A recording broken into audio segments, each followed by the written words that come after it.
Hello everybody, welcome back. And today I'm making up some noodles, working on some noodles.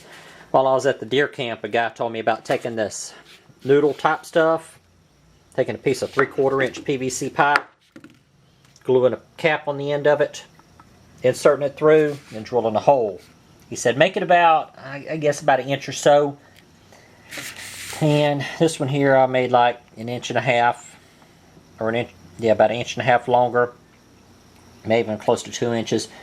What happens is that whenever you put the cap on it, that the cap goes recessed into the noodle a little bit, so you wind up with some extra PVC sticking out the bottom. I need to take a file, get these rough edges off of there. And the idea is that whenever you're fishing, you throw it out, the line will probably roll down with the holes on bottom. Whenever the fish gets on it, noodle will stand up, go back down, stand up, go back down. Hopefully whenever it stands up, it creates an air pocket on the top and the fish pulls it under the water. The air helps pull the fish along with along with the noodle, help pull the fish back up to the top and lays back down. I'm hoping that's how it works out anyway. And to do this, cut some noodles, say about 7 to 8 inches long. Take a tape measure. 8 inches long. I'm going to be cutting them, say about 9. I was cutting these other 2 inches long, but I think that that's a little bit too much. Probably cut it about 1.5 inches. So say cut this one about 9.5 inches long. Then I'm using something like around a 5/16, 1/4 inch, say about a 1/4 inch drill bit. I think that's 1/4 inch. I'm looking at the one that's missing out of here. Say a 1/4 inch drill bit. Using some clear glue, cleaning the end of the PVC pipe off with some rubbing alcohol, and then gluing it on there. I've cut this one a length, 1.5 inches longer than this noodle. That little hacksaw doesn't cut real straight, or rather I don't cut real straight with a hacksaw, so we took a round file and just filed out the burrs from the inside. I don't have any pipe cleaner, so what I used was rubbing alcohol in a rag. Just put some rubbing alcohol in there. Twist it a few times. This is just regular all-purpose cement, clear cement. What we have here is a 3/4 inch PVC cap. These were like 30 cents at the local hardware store. Just going to daub some in there.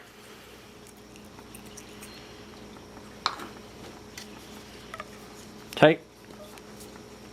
Push, try to twist it a little bit. That's it. I usually like enough, whenever I put these caps and stuff on, I like it to have enough on there to come out the end, but that didn't happen. Let it dry just for a second.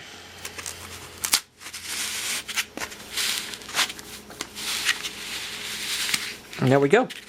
We're going to take and drill a hole right there. Yeah, I think 1.5 inches works well instead of 2 inches. Yeah, it's going to work well. 1.5 inches long, 1.5 inches longer. That makes it about 1 inch on the end right there.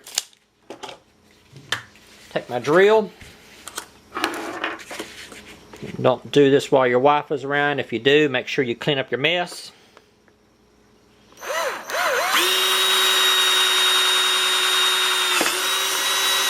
And there we go.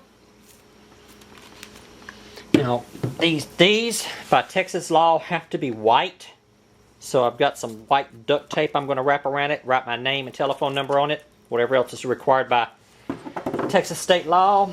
What I've got here is some 300-pound test green trot line string, 300 pounds. And I've got it attached to, I don't know, 100 feet of trot line string or so. I've got another spool. I'm just testing this out. What I want is I want to be able to have enough to make a drop line off of it. It's about 2 foot long. And instead of tying it, I can just insert that through there, feed the rest of the line through, then loop it through, and there won't be any a knot right here. It'll be just a loop with these 2 knots like that. Then for the hook, I'm going to be using some circle hooks. And the circle hooks, what they do is, like, let's say the catfish swallows the hook. Notice that little bend on it right there?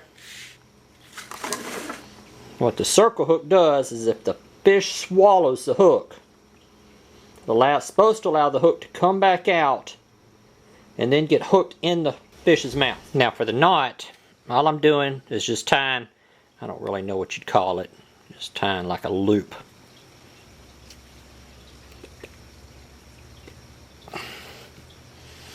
Now what I'm going to do is I'm going to experiment with this and see which one. See if the color matters on the line. I imagine it doesn't. See, this is why I drilled the holes a little bit bigger so that these knots can slide through.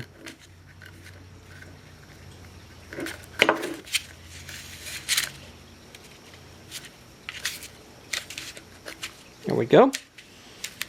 And I can throw it out in the water. Fish hit it, noodle stand up, pull it down. I think this black line's got like a 100-pound rating on it or so.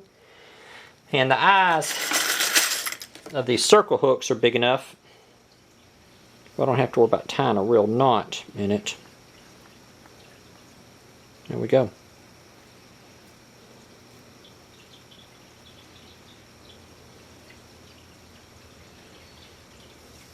Now I don't have to worry about tying a knot or the knot coming undone.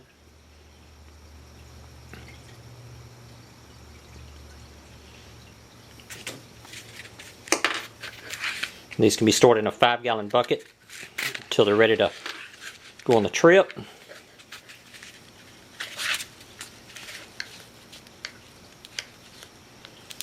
I just need to put the white duct tape over it. I'm going to make some of these up with green, some of them with white, some of them with black, and see if there's a difference. Some of these with black hooks, some of them with silver hooks. And try to see if there's a difference in the strike rate whenever we throw them out in the river. But anyway, there you go. And here's the completed unit. I live in Texas, so we have to wrap it in white duct tape. Or not that it has to be wrapped in white duct tape, but the float has to be white. So wrap it in white duct tape. The end has been filed. I used the file off my Gerber. And then a round file to file the inside. So inside,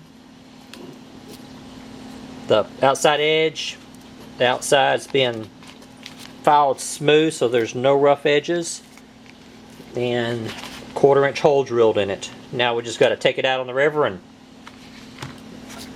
see how it does.